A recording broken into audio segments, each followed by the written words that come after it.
सोची समझी साजिश के तहत संसद में कहा गया। बीजेपी बाबा साहब से इतनी नफरत करती, जिस टोन में उन्होंने बोला ऐसे लगता है जैसे उनके अंदर बाबा साहब के लिए बहुत ज़्यादा नफरत भरी हुई थी, जो नफरत उनकी टोन में और उनके शब्दों में निकल के आई। बीजेपी कह रही है, इससे पहले आपने महिलाओं के लिए कहा 2100 रुपए के लिए, वो कह रहे फ्री की रेवड़ी दे रही है, चुनावी रेवड़ी। बच्चों को शिक्षा देना अगर फ्री की रेवड़ी, झुग्गी झोपड़ियों में आजकल जाके सो रहे हैं बीजेपी वाले, दलितों के घर खाना खाने जा रहे हैं, इनको दलितों से प्यार थोड़ी है, झुग्गी झोपड़ी वालों से प्यार थोड़ी है, इनको उनके वोट से प्यार। मैं और मनीष सिसोदिया काफी वक्त तक झुग्गियों में रहे। आप पूर्वांचलियों को रोहिंग्या बता रहे हैं, को बांग्लादेशी बता रहे हैं। हमारे देश के यूपी और बिहार के रहने वाले लोग रोहिंग्या हो गए, घुसपैठी हो गए। आज इनको जीने नहीं देते, सांस नहीं लेने देते। शिक्षा शेरनी का दूध है, जो पीता है वो दहाड़ता। 10 साल आपकी सरकार रही, आप तक बात मेरे को काफी लंबा बोलना है इस पे। नमस्कार, मैं ज्योतिष चौहान। अमित शाह ने संसद भवन के अंदर जो बयान दिया, उस बयान के बाद पूरे देश भर में बवाल मचा हुआ है। विपक्षी पार्टी का कहना है कि बाबा साहब का जो अपमान 70-75 सालों में नहीं हुआ, वो अमित शाह ने किया है। हमारे साथ इस बीच बातचीत करने के लिए दिल्ली के पूर्व मुख्यमंत्री अरविंद केजरीवाल जी हैं, उनसे बातचीत करते हैं। सर, कैसे देखते हैं जो बयान उन्होंने दिया? देखिए, जो शब्द उन्होंने इस्तेमाल किए, अम्बेडकर अम्बेडकर अम्बेडकर, ये फैशन बन गया है। अगर इतना नाम आप भगवान का लो तो 7 जन्म में स्वर्ग मिल जाएंगे। ये शब्द तो अपने आप में अपमान करने वाले हैं ही, लेकिन जिस लहजे में और जिस टोन में उन्होंने बोला, ऐसे लगता है जैसे उनके अंदर बाबा साहब के लिए बहुत ज़्यादा नफ़रत भरी हुई थी, जो नफ़रत उनकी टोन में और उनके शब्दों में निकल के आई है। बीजेपी बाबा साहब से इतनी नफ़रत करती है, और मुझे लगा कि अगले दिन प्रधानमंत्री जी का स्टेटमेंट आया उसके ऊपर। मुझे लगा प्रधानमंत्री जी कहेंगे कि गलती हो गई मेरे गृह मंत्री से। प्रधानमंत्री जी ने उसका अनुमोदन किया, उनका समर्थन किया, और शाम को 5:30 बजे अमित शाह जी ने उस पर प्रेस कॉन्फ्रेंस की। तब भी मुझे लगा शायद माफ़ी मांग लें, उन्होंने अपनी बात को सही ठहराया। तो इससे ये लगता है कि राजनीति कर रहे हैं। उससे ये लगता है कि ये सोची समझी साजिश के तहत संसद में कहा गया है, ये कोई मुंह से नहीं निकला। तो भारतीय जनता पार्टी का इतिहास रहा है कि वो बाबा साहब से, संविधान से, दलितों से नफ़रत करते हैं वो लोग, और ये अब उनके मुंह से निकल गया, उनसे समझ आ रहा है उनकी बातों से। ठीक है, 10 साल आपकी सरकार रही, आप तक बात मेरे को काफ़ी लंबा बोलना है इस पर। मैं बाबा साहब का अपने आप को केवल फ़ैन नहीं मानता, मैं अपने आप को उनका भक्त मानता हूँ। तो मुझे बहुत पीड़ा पहुँची है, मैं अपनी पीड़ा पूरी तरह से बयां करना चाहता हूँ।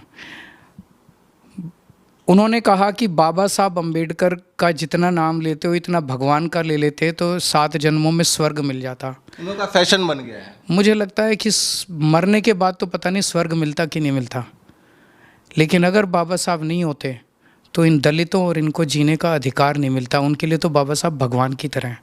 आधुनिक भारत के भगवान है बाबा साहब अम्बेडकर। आज बाबा साहब अम्बेडकर का अपमान करना भारत का अपमान करने की तरह है।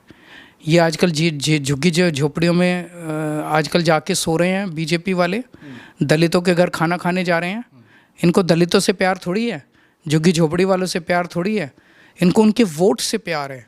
और वोट की ताकत किसने दी? बाबा साहब अम्बेडकर ने। संविधान सभा में चर्चा हुई थी इस बारे में। संविधान सभा में कुछ लोगों ने कहा कि अनपढ़ लोगों को और गरीब लोगों को वोट डालने का अधिकार नहीं होना चाहिए। बाबा साहब अड़ गए, उन्होंने कहा नहीं, एक व्यक्ति एक वोट, हर एक को वोट डालने का अधिकार होगा। आप सोच के देखो, अगर बाबा साहब ने ये वोट डालने का अधिकार गरीबों को और दलितों को और दबे कुचले लोगों को नहीं दिया होता, आज ये इनकी झुग्गियाँ नहीं रहने देते, आज ये इनको जीने नहीं देते, सांस नहीं लेने देते। आज बच्चों को नौकरियां मिल रही हैं, सरकारी नौकरियां मिल रही हैं बाबा साहब के रिजर्वेशन की वजह से, संविधान की वजह से।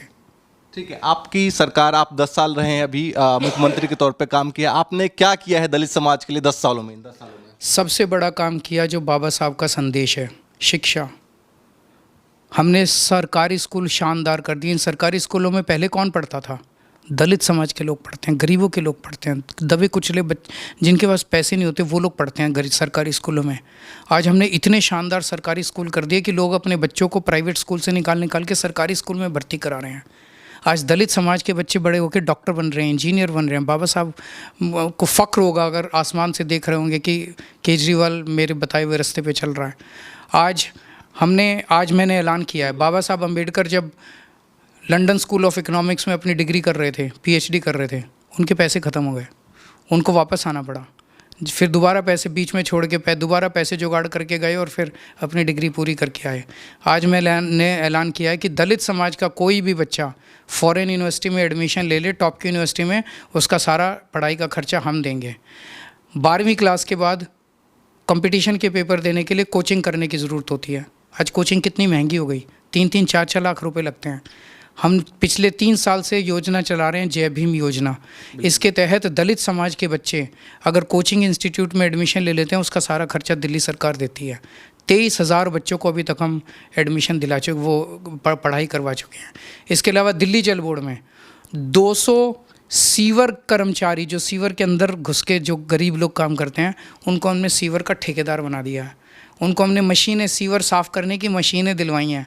अब वो एक एक जो बंदा है वो 2, 5, 5, 7 लोगों को नौकरी दे रहा है, उनको सीवर का ठेकेदार बनाया है। नगर निगम के अंदर पहले, हमारे आने के पहले 6-6, 7-7 महीने सफाई कर्मचारियों को तनख्वाह नहीं मिलती थी। हमेशा हड़ताल पे रहते थे, आपने देखा होगा। हमारे आने के बाद से एक दिन भी हड़ताल नहीं हुई है। हर महीने के पहले हफ्ते उनकी तनख्वाह, उनके दिवाली पे बोनस भी दिया। 8,500 से ज़्यादा सफाई कर्मचारियों को हम पक्का कर चुके हैं। और दिल्ली के 7वीं, 8वीं और 9वीं स्कूल क्लास के बच्चों को हम बाबा साहब के जीवन के बारे में पढ़ाते हैं। ठीक है, आप जो ये कह रहे हैं कि भाई दलित समाज के बच्चों को विदेश भेजा जाएगा, बीजेपी कह रही है, इससे पहले आपने महिलाओं के लिए कहा 2100 रुपये के लिए, वो कह रहे हैं फ्री की रेवड़ी दे रही है, चुनावी रेवड़ी। उनको लगता होगा ये चुनावी रेवड़ी है।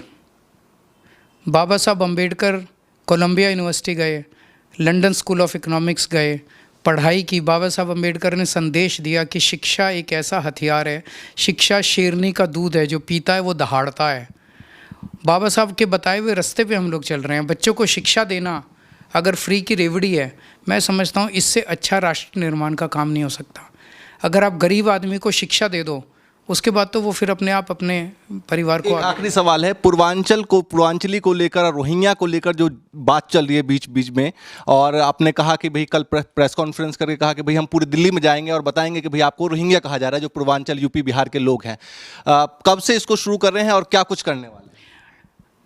जेपी नड्डा जी ने बयान दिया संसद के अंदर कि भारतीय जनता पार्टी के कार्यकर्ता दिल्ली के अंदर वोटर लिस्ट से नाम कटवा रहे हैं पूर्वांचलियों का, रोहिंग्या का, घुसपैठियों का और बांग्लादेशियों का। तो क्या आप पूर्वांचलियों को रोहिंग्या बता रहे हैं? क्या आप पूर्वांचलियों को बांग्लादेशी बता रहे हैं? हमारे देश के यूपी और बिहार के रहने वाले लोग रोहिंग्या हो गए, घुसपैठी हो गए। और उन्होंने खुद कबूल किया कि बीजेपी के लोग पूर्वांचली समाज के लोगों का नाम कटवा रहे हैं। तो ये तो पूर्वांचली समाज के लोग बर्दाश्त नहीं करेंगे। तो पूरी दिल्ली के अंदर जाएंगे, संजय सिंह ये उसका यात्रा को लीड करेंगे और घर घर में जाके पूर्वांचली समाज के लोगों को बताएंगे कि किस तरह से आम आदमी पार्टी की सरकार ने पूर्वांचली समाज के लोगों को सम्मान दिया। पूर्वांचली समाज के लोग अधिकतर कच्ची कॉलोनियों में रहते हैं। वहाँ मैंने सड़कें बनवाई हैं, नालियाँ बनवाई हैं, गलियाँ बनवाई हैं, स्ट्रीट लाइट्स लगवाई हैं, सीसीटीवी कैमरे लगवाए हैं, जबकि ये लोग उनका नाम कटवाने की, वोटर लिस्ट से नाम कटवा के उनको नागरिकता का अधिकार छीन रहे हैं उन लोगों का। एक आखिरी सवाल है सर, आपने एक वीडियो में कहा कि मैं और मनीष सिसोदिया काफ़ी वक्त तक झुग्गियों में रहे। जब उनसे आपकी मुलाकात हुई, आपने इन सब चीज़ों पर काम किया मुख्यमंत्री बनने से पहले, तो क्या उनको संदेश देना चाहते हैं? क्योंकि कई बार जो है कम्युनिकेशन गैप हो जाता है, तो आप खुद क्या संदेश देना चाहते हैं? किसको? जो झुग्गियों में रहते हैं, मलिन बस्तियों में रहते हैं। मैं उनको यही कहना चाहता हूँ जो बाबा साहब अम्बेडकर का संदेश था, शिक्षा। अपने बच्चों को अच्छी शिक्षा दो। अभी तक झुग्गी में रहने वाले लोग, मैं जब देवसुंदर नगरी की झुग्गियों में रहता था, वहाँ पे जितने सरकारी स्कूल थे उनका बहुत बुरा हाल था। बहुत सारे लोग अपने बच्चों को सरकारी स्कूल भेजते थे, थोड़े दिन के अंदर नाम कटा लेते थे। क्यों? स्कूल भेजने का कोई फ़ायदा ही नहीं, वहाँ पढ़ाई होती ही नहीं थी। घंटे भर जाता था, फिर वापस दौड़ के आ जाता था। तो एक गरीब आदमी को लगता है स्कूल भेज के क्या फ़ायदा है, टाइम ख़राब करेगा, इससे अच्छा हाथ बटाएगा मेरे काम में, तो 2 पैसे तो आएंगे। तो अब लेकिन सरकारी स्कूल में पढ़ाई अच्छी हो रही है। अब आपको पैसे खर्चने की ज़रूरत नहीं, बच्चों को अच्छी पढ़ाई दो। मेरा एक ही संदेश है, बच्चे को अच्छी पढ़ाई दो। अच्छी पढ़ाई करेगा, बड़ा होकर कुछ बनेगा, आपके परिवार की गरीबी दूर करेगा, आपका नाम रोशन करेगा, समाज को और देश को आगे बढ़ाएगा। चलिए, बहुत शुक्रिया सर।